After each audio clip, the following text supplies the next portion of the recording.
This is part two of the black squirrel. He's got another piece of chicken.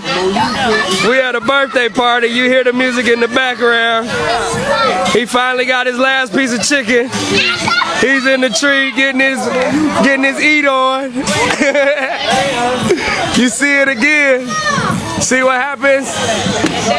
I'm not saying it's bad. I ain't saying it's good, but if you be nicer to the animals that live, if you be nicer to the animals that live in your vicinity, they will be close and come and eat what you give them, because they know they will be fed. You see that? That's a whole motherfucking chicken wing again. So I guess this would be the second episode of him eating it. Right on.